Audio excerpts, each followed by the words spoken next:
Well, what does a children's author do all day long? Well, today I'm not writing. I'm doing really boring stuff. Today I am laying out covers. In about 2011, I did a series of books called Olympia. Here are three of them. There was a series of 8 books. They're about 3,000 words long. So they've got a fair bit of text, lots of drawing, and they're out of print. I have the rights back from the original publishers, and now I'm getting them ready to put onto Kindle. I'm going through Kindle because I don't have any upfront costs. If I was doing it through Ingram Lightning Source, then it would be like sort of 50 something pounds. It was last time I did it. Anyway, it's probably gone up. Kindle's great because you can just stick it up there for free, but you've got to get it right. That's the really boring part. And so I'm just sitting here, and I'll be here for, I don't know what, the next few days certainly, just trying to get this right, remembering all the code. So the other thing that has happened, of course, is that I'm no longer using Adobe. I'm Adobe free, so I've had to convert over to Affinity for Affinity Photo, Affinity Publisher, Affinity Designer. I haven't really used Designer yet. I don't really do much vector graphics, but I pretty much throw myself right in the deep end. And so I'm having to learn all sorts of new codes and ways of doing things. It's sort of identical to InDesign and Photoshop, but very different. So little different ways of doing things. There are some buggy things in there as well. They're still sort of working it out. But generally, I'm quite happy to have made the change, and I've kind of accepted it's not going to be easy. I'm an old dog. It's not a new trick. It's a different trick.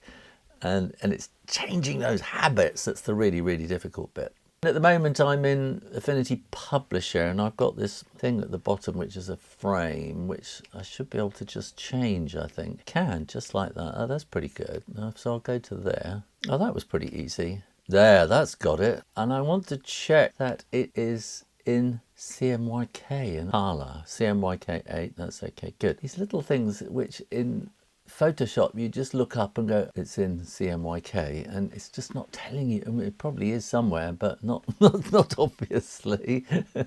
CMYK, what's that? That's cyan, magenta, yellow, K, which is key, which is black, which we want the colour space to be if we're printing in colour. So this is the cover of the book, which is in colour. The rest of the book is in black and white, but that's okay. That's not a problem. Put that into that one as well. Yes, good.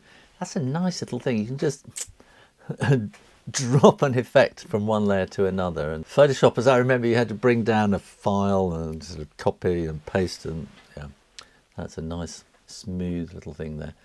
So I need some, I've got the blurb on the back here, but I haven't got it written down anywhere. So what I'm going to do is I'm going to cheat, and I'm going to photograph that with my camera and send it to my computer. And then here I should be able to just copy the text off the photograph, which is insane. I was thinking last night in bed that it'd be so nice to go back and not have all this AI and social media. I think that's the difficult bit. You know, why am I making this? I'm really making this because you sort of have to these days. And I thought, when would you go back to? I thought, I don't want to go all the way back because I love the printing technology, the desktop printing technology and laser printers and all that kind of stuff. And being able to just photograph some text and take the text off the photograph as editable text is just magic. But if I went back, of course, that would disappear. So it is what you would be prepared to lose. So I reckoned about 1995 was about right. Just before the internet. I went on the internet in 96. So I was blissfully ignorant of the internet. And I think that would be quite good. But at the same time, the computer technology had come along a bit of a way. So 95, I think I was then using PageMaker. Hadn't got Photoshop, I know that.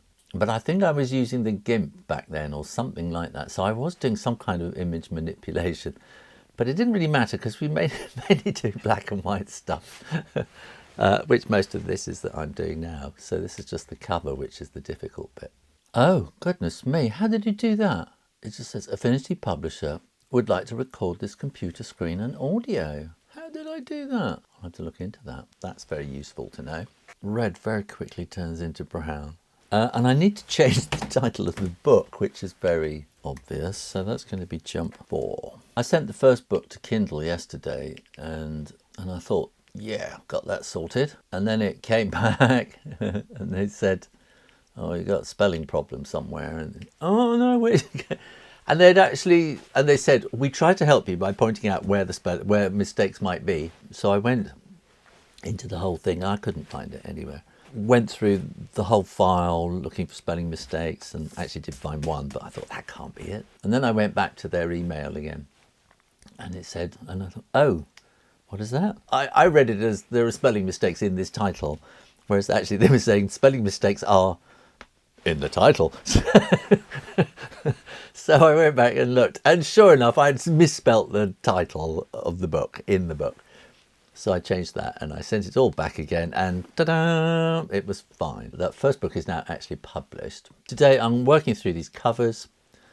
So all the covers are done, and then I'm going to set them all up in Kindle so that I've got their ISBN numbers, which I can then put into the texts of the insides of the rest of things. So I've got one done. So this is 7 books I've got to lay out. You just have to focus at it. And why am I doing this? Well, it dawned on me it's the Olympics this year. So if ever there's a time that I should have these books out and available, it's now. Not next week, not the week after. Do it now.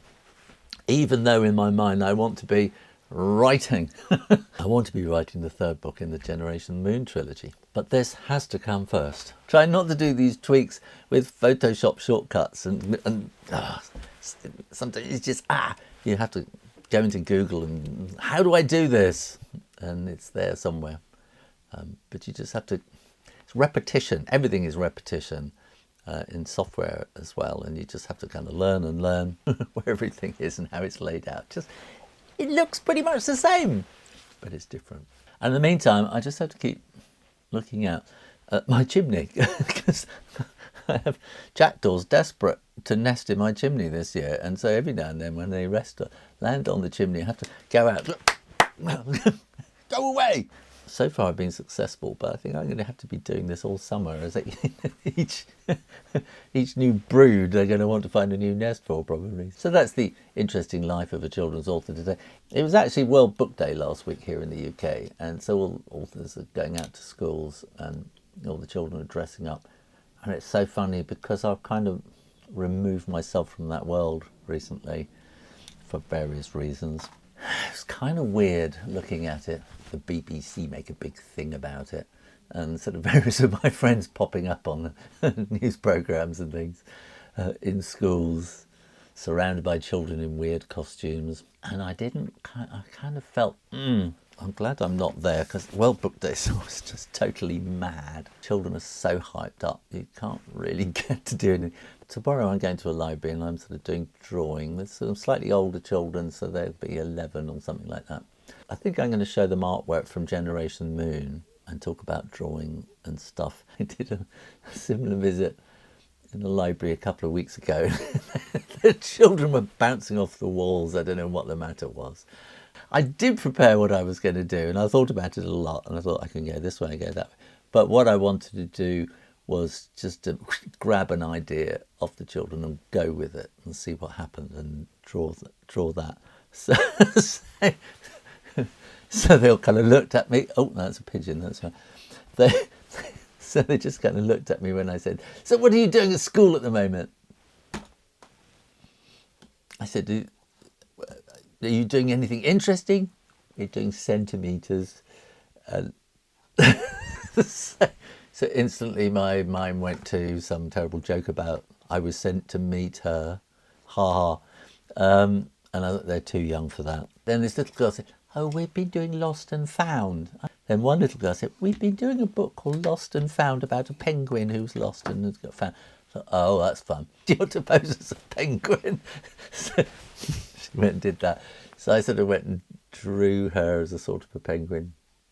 And then this other boy I drew who'd come to save her and found her or something. And it just descended into chaos. But at the end, they'd all done these rather nice drawings, which was rather surprising. But I decided I'm Can have something a little more structured next time. But I don't like having this is the session that I do, and you just go in and do exactly the same each time, because it's boring, and you know it's boring, and the children kind of feel that from you. So I like to have a little element of danger and sort of do stuff, you know. So that's tomorrow. In the meantime, I'm going to work away at getting all of these done. So if you're still watching, thanks for watching. If you're not subscribed, make sure you do, and I'll see you next time.